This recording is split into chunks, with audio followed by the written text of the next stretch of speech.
Hey everyone. This is gonna be part five of 7 Years of Lie.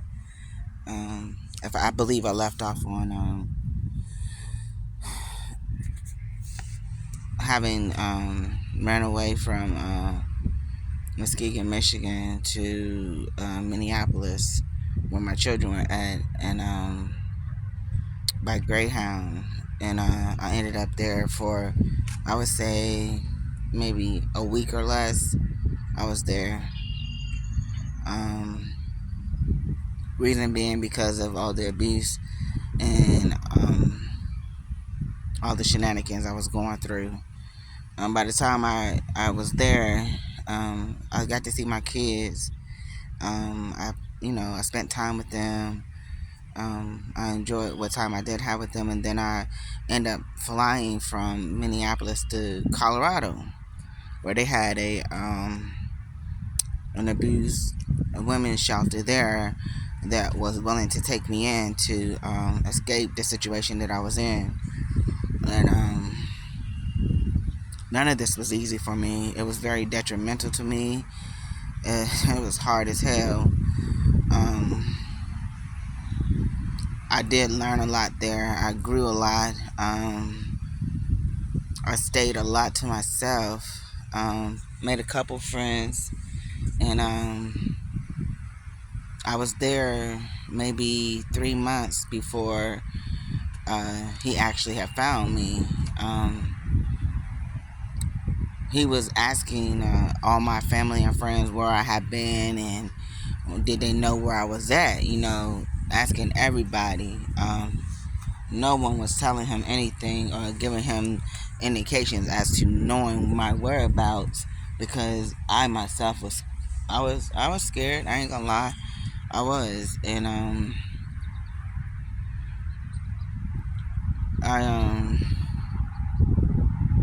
I went ahead and I did eventually did speak to him. That was my mistake. That was my mistake. Uh, he was crying on the phone and everything when he finally did get a chance to speak to me.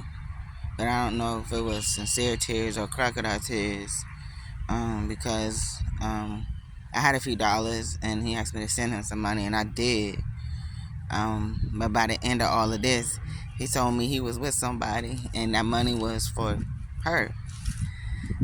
He ended up getting this bitch pregnant and everything, and she wasn't the only one. It was multiple girls, but did he get them all pregnant? I don't know. I was I was kind of flabbergasted by the fact that he even said that shit, because he even said this gonna be my real wife. All this stupid shit to me, and so we didn't talk again for a long ass while, and eventually, yeah, he came there and we reconciled. But it was a huge mistake because when he came, like, you can go to some of these clinics and get condoms and shit, and they'll automatically just give them to you or whatever. But at the time, I wasn't sexually active; they was just giving them to us. So I took them, I put them in my bag or whatever. One night at the hotel, he saw them, or one day at the hotel, he saw them, and he flipped the switch. I got the shit beat out of me. I got hurt so bad. It's like, I don't know if there's a tendon in the leg or something where it was kicked so bad. It was kicked so bad to the point to where I couldn't even walk on my left leg. I couldn't walk on my leg. Until this day, that same leg still hurt. I have a limp in it. It was very detrimental to me. Even the doctor, she was angry because she knew it was a shoe print on my leg, and she gave me what she could, and as far as it take for pain to help with it. Um, as usual, he was empathetic to it, but he meant what he did because he thought I was out fucking around or whatever, as usual. And eventually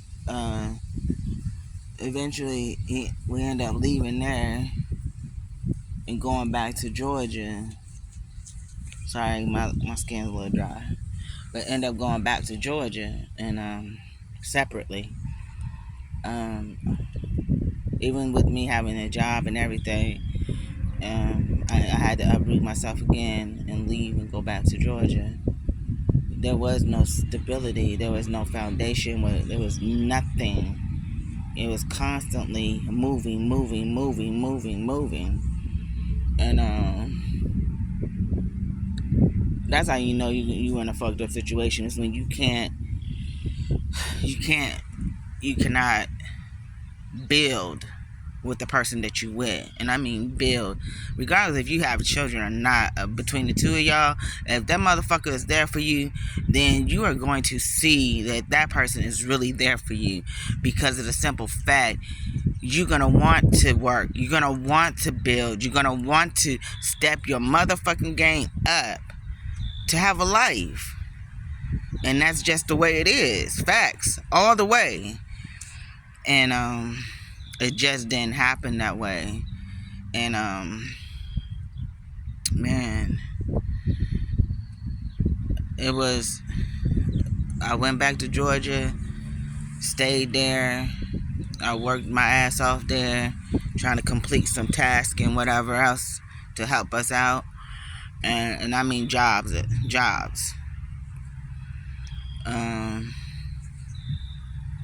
But still, we didn't get settled until we found on a house apartment that had a side apartment off to the side of a part of a house. And that would lead into from 2020, I would say 2019 to 2020 about. But boy, did shit go down there in that little apartment. I will continue this story, if not tonight, tomorrow. But it's almost done. Guys, have a blessed one. Bye.